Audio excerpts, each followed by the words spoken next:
Տևոսյան 1 դրոպ 3 բնակելի համալիր։ Քո երազանքի բնակարանն արդեն պատրաստ է։ Գնիր բնակարան տարաժամկետ վճարման տարբերակով, վայելիր այն ամռանը։ Նույնը Փաշինյանը դա արտակարգ դրություն կմցնի, մի ամիս արտակարգ դրություն կլինի, 2 ամիս, բա հետո ինչ անի։ Ով է ասելու Նիկոլ Փաշինյանին, այ ընկեր կգնաս ընտրությունների, ձեռքը թո կրակը չի կենկել։ Աղավնի ջան, վստահեցնում եմ ձեզ, որ ասողը դրսից էլ կլինի, ներսից էլ կլինի, հնարավոր չի իշխանությունը անverջ ձգել, երբ որ դու երկրի ներսից աջակցություն չունես։ Ալիևի դեպքը մի քիչ ուրիշ է, բռնապետություն է, ինքը իրան ամեն ինչ ենթարկել է։ Հələ մի հատ այստեղ նայեք, էլի ենթարկվում են մարդիկ Փաշինյանին։ Փողոցներում մարդիկ Փաշինյանին մեկ մտնում մարդկանց, ասենք Արցախույզ ենք անում, դուրս են գալիս փողոց։ Ստիպված ենք այն հայոյանքը, որը հնչում է Փաշինյանի, հասցեն ուղղակի ցույց չտալ, հասկանում եք, ստիպված ենք այն բարեկիրթ մասը միայն ցույց տալ, որը ի դեպ եւս կոշտ քննադատական այևալն հայոյանքը ցույց չտենք։ Համատարած է դարել։ Ոնց ես դու երկրում կառավարելու, եթե մարդիկ քեզ ատում են։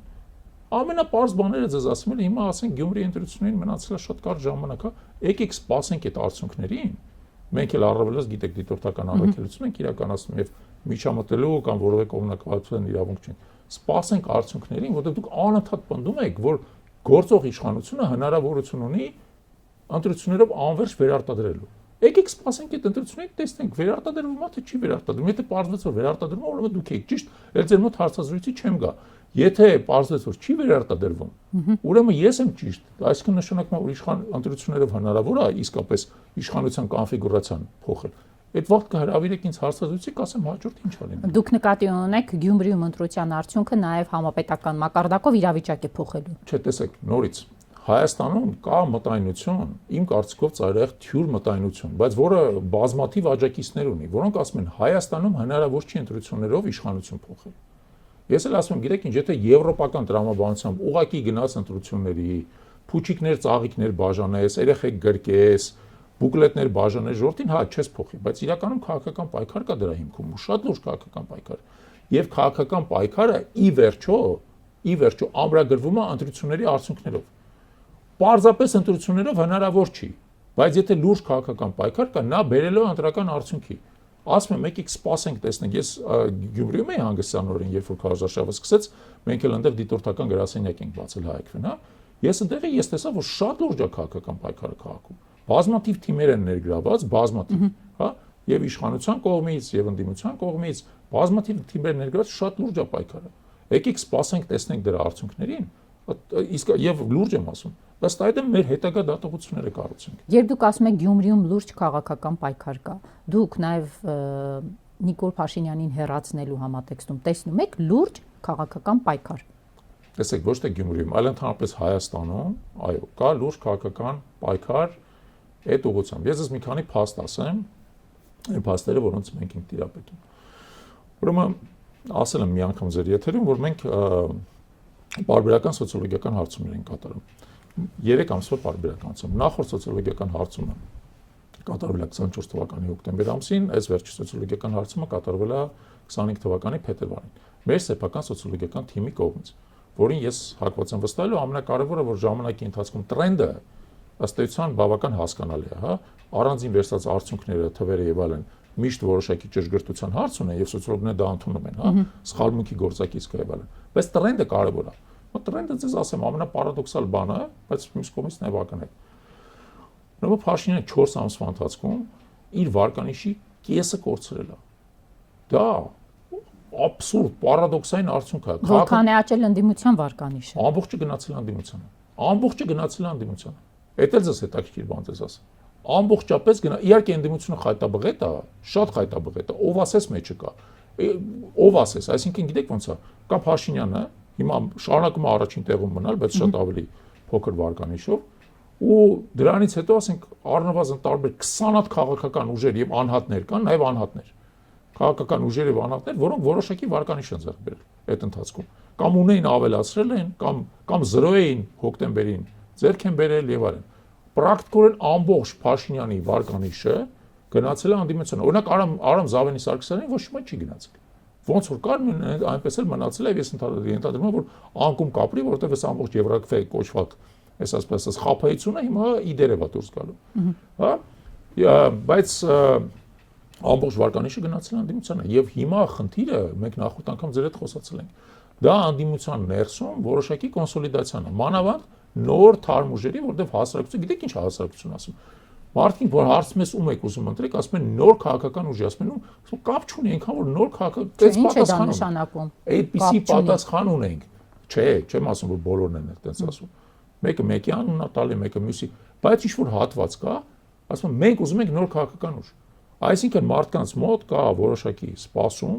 մարդկանց որոշակի հատվածի։ Տվեք մեզ նոր քաղաքական ուժ, որը նախկին սխալների համար պատասխանատվություն չի կրում։ Պես էս մի փոքր երկրում հնարավոր չի, պարոն Չալաբյան։ Հնարավոր է, շատ է լավ հնարավոր է։ Մենք էլ հիմա ասեմ ձեզ նաև զբաղվում ենք նրանով, որպեսզի այդպիսի նոր քաղաքական ուժ կոնսոլիդացնենք, ձևավորենք, հասարակության հետ առաջարկ անենք, որտեղ իսկապես հասարակությունը սպասելիք ունի։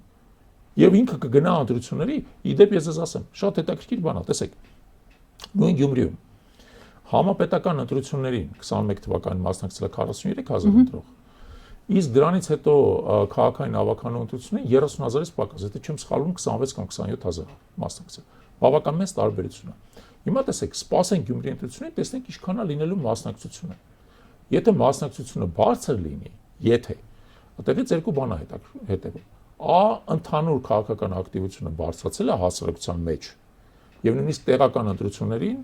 մեծ ակտիվություն կա, եւ երկրորդը, այն որ այնտեղ 9 քաղաքական թիմ են մասնակցում, բերել է նրան, որ դա քաղաքական ակտիվությունը ընդհանուր առմամբ խթանել է, ինչի որտեղ ինչքան ավելի շատ տեխնացու կա, այնքան ավելի շատ մարդ է հետաքրքրված գնալ ընտրությունների։ Պայմանականորեն ասած իրանք X-ին չեն սիրում, բայց Y-ը իրանց համար գրավիչ է։ Եթե Y-ը չի մասնակցում ընտրություններին, իրենք չեն գնում։ Մասնակցման գնում են։ Հիմա Գյումրիում կոնկրետ եմ ձեզ ասում, 9 իհարկե 9 չի կարելի ռեալ համարել, որովհետև որոշ տեխնացուներ մեղմ ասած մասնակցում են հավուր պատճառելու համար, այո։ Հավուր պատճառի, հա, ոչ մեկի անունը չտամ, բայց զգացվում է ովքեր են այնտեղ ընտրաշավի աուտսայդերները։ Բայց եթե հիմա համապետական ընտրություններին, ասենք 10 ուժ մասնակցի, լուրջ 10 ուժ, կոնսոլիդացված ուժ, դա վատ է թե լավ է, իմ կարծիքով լավ է, ինչի որովհետև դա ընտրությունների նկատմամբ հետաքրքրությունը կբարձրացնի։ Դա կբերի նրան, որ հասարակության տարբեր շերտերը, իսկ մեր հասարակությունը շատ է ֆրագմենտացված, տարբեր շերտերը կտեսնեն իրենց, այսպես ասած, շահերի իրական արտահայտողին եւ կգնան այդ ընտրության հետևից։ Համար պետք չէ ամեն ինչը թերագնալ։ Դուք դա ասում եք, եթե նորմալ սովորական քաղաքական իրավիճակ է, հա, 10 ուժ թող գնան մասնակցեն ընտրություններին, բայց երբ մի կողմից այդ բոլոր 10 ուժերը խոսում են այն մասին, որ Հայաստանի լինելիությունը դրված է հարվածի տակ, արդյոք ճիշտ է 10 ուժով գնալը։ 10-ը վերացական եմ ասում։ Նույնիսկ վերացական։ Նույն Գյումրիում եւ նույնիսկ Հայաստան, տեսեք, օրինակ ձեր հարցին հետեւյալ ձևով պատասխանեմ։ Եթե այսօր ընտրություններ տեղի ունենար, անկախ նայած ինչքան ուժ է մասնակցում այդ ընտրությունին, 10, 15 թե 30, մոտավորապես այս պայծությամբ 5 ուժնա որ անցողի կա։ 5 ուժնա որ բայց առաջատարը Փաշինյանի ուժն է, բոլոր սոցհարցումներով։ Առաջատարը, բայց ոչ մեծամասնությունը։ Եթե օրինակ հոկտեմբերին ինքը մեծամասնություն է ստանում, հիմա ինքը այլևս մեծամասնություն չի ստանում։ Դա շատ կարևոր է արձանագրել, որովհետև ասում եմ, վարկանիշը կրկնակի անկում ապրել, այլևս մեծամասնություն չի ստանում։ Բայց 5 ուժ է այսօր։ Եթե նույնիսկ ասենք 100 ուժ էլ մասնակցի, 5 ուժ է որ առաջատար է, բայց մեր տեսանկյունից այս գործընթացը ի վերջո տանելու է նրան, որ այն փոչում, այսպես ասած, չանցնող ուժերի բարձրանալու, աճելու է այն գիտակցությունը, որ պետք է համախմբվել, որպեսզի կարողանան իրական քաղաքական մրցակցություն ներկայացնեն այն 5 առաջատարների համեմատ, հա։ Դրանց անունները չեմ նշի հատուկ, հա, բայց մոտապես կարող եք պատկերացնել ովքեր են այնտեղ։ Այս մնացածներում, որոնք շատ են, մոտապես ձեզ ասում եմ 15 ուժ եւ անհատ կան այնտեղ, որոնք որոշակի վարկանիշ ունեն եւ ընտրությունների թելնի որոշակի ձայներ կհավաքեն, հա, եւ ընդ որում իրական ընտրությունների ընթացքում ես կարող ավելանալ։ Իրանց ներսում գիտակցությունը աճելու է, որ պետք է համախմբել։ Եվ ես համարը համոզված եմ, որ այդ համախմբումը տեղի կունենա, եւ եթե մեր ազգային ժողովում 6 ուժ լինի, դրան ոչ մի վատ բան չկա։ Իսրայելում 12 է, Գերմանիայում 5 կամ 6 է պարբերաբար, խորհրդանական համակարգում 5 կամ 6 ուժը նորմալ է։ Կապ չունի ինչքան է մասնակցում, կարևորը ինչքանն է անցնում, քանի որ կա 4% անոց շեմ, իսկ դաշինքների համար 8% անոց շատ ավելի բարձր շեմ է, հա։ Դա նշանակում է, որ ի վերջո ազգային ժողովում հայտնվելու են այն ուժերը, որոնք իրական կարողություն ունեն, հնարավորություն ունեն, հանրային համարում եւ վարկանիշ ունեն կառավարմանը մասնակցելու համար։